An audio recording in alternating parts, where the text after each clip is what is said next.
Hey there! So today we have another review. This is a beer courtesy of Katie for Easter, and she got me a can of my first attempt at Copper Kettle. They're out of Denver, Colorado, and this is Mocha Snowed In. So this is an interesting one. Instead of doing a bomber, I guess they did a stovepipe can of a bourbon barrel aged oatmeal stout, coffee and chocolate. So this is called 2020 vintage of Mocha Snowed In. So oatmeal, stout, aged bourbon barrels with coffee and chocolate, yeah. 12.4, so big beer. Have it nice and warmed up. 50 degrees, what they recommend for serving temperature. And in collaboration with Kind & Co. Coffee Roasters. Don't have a can date on this one, so 2020 vintage. Only 290 cases produced. So, not much. Oh, geez. They ship these probably in 12. Yeah, the case is probably definitely not 24, probably 12. Yeah, so 4,000. Yeah, something like 35 or 3,000 cans available. Who knows? So, had hugely resided very quickly. I assume it's the fattiness of the chocolate.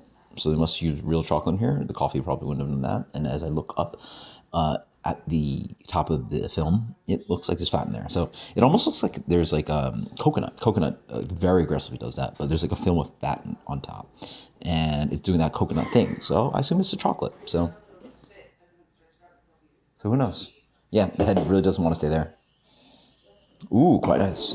First initial attack is KBS. I just think, you give me blind the nose.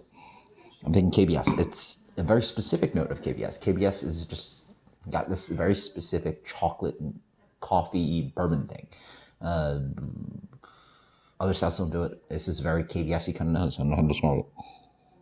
It's that sweetness. There's that wood. It's the intense chocolate notes. A little bit that their coffee that they're using. It's just that melange is KBS-y. Full nose. I mean, appearance-wise, doesn't look like that beer. That beer actually holds a head retention. Huh. Cheers. Yeah, you get the sweet vanilla and all that good stuff. So, honestly, we'll say the appearance is like slightly an issue. Like, I would have liked some head to this beer instead of the fat of the chocolate, sort of like taken away from that. And it's like film on the last two, which is not the best for appearance, but certainly tastes different. KBS is a lot more woodsy, bourbony, and like thick. This one is a little bit more. It does still somewhat taste like KBS. I will say that. Like, all right, let's try this again. It's weird without having a hand on a beer, but yeah, it just doesn't hit all. It smells like it, but it doesn't hit all the way. What I instead get is like a tack of alcohol. The bourbon's a little sharp. KBS has a sharp bourbon character, but this one's even more sharp. The coffee is a hair not as rounded. It's a little bit more like astringent and tacky, espresso-y. It's hair espresso-y, and despite the chocolate being used, it doesn't sort of like meld into the beer as well. It's good beer, but it's just not like as well constructed as KBS. And I mean, there's batches of KBS that, like, that's not my favorite beer. I will say that. Like, I'm not one to like go nuts over KBS. And I've had some good vintages where, like, it's grown on me, good, and I'm like, and then, like, this to me, I mean, hey man, for cheap, it's KBS. It's not bad. And then again, from what I understand, the stovepipe was not cheap at all, so way more expensive than KBS. It's good though. The bourbon is not as well integrated as I like. Not enough residual sweetness on the beer. The beer ends up a little bit acidic and sharp from the coffee. The appearance on the beer is not great because of the fatty chocolate they're using. I'm surprised that they're using chocolate to really destroy the appearance integrity of the head on this one. I feel like you can introduce different chocolate products so you do that. But yeah, it's cocoa, right? They say coffee and chocolate. So I don't know what kind of chocolate product they're using, but something's going on that, they say. Oatmeal stout, don't really get any oatmeal. Like, generally for oatmeal stout, you want something a little bit more rounded and body forward. Then again, this is way bigger than KBS. This is 12.4, so in the range of Bourbon County instead of KBS. So they also have a bunch of tastings on food pairing. Sorry, on this one. So buttermilk ham biscuits. What the hell is a buttermilk ham biscuit? It's a biscuit, buttermilk biscuit with ham in it. I feel like this would definitely overpower that. Aged Gouda cheese. Okay, I can go there maybe. Creme brulee. I feel like this would also overpower that.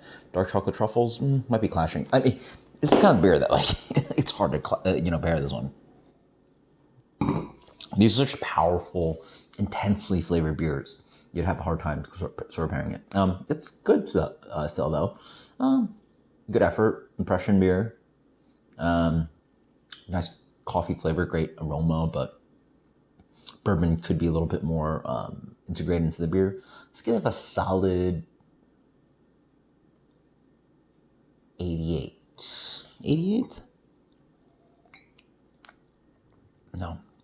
As I drink it more, I feel like I can, maybe I'm seeing it, but I feel the sludginess of the chocolate sort of ride in a little bit. It sort of has this kind of like you just melted some chocolate bar into my beer, which KBS doesn't have. And ideally, when you use cocoa or chocolate, it shouldn't have that. But it looks like it and tastes like it. There's like a little bit of like this kind of like grainy thing. I don't know. Let's give it a B-ish kind of rating. Let's go with the solid 84. 84. B. That is Copper Kettle Mocha Snowed In. Post in comments below if you've had anything from Copper Kettle. Let me know what you think. Until next time, guys. Cheers. Later.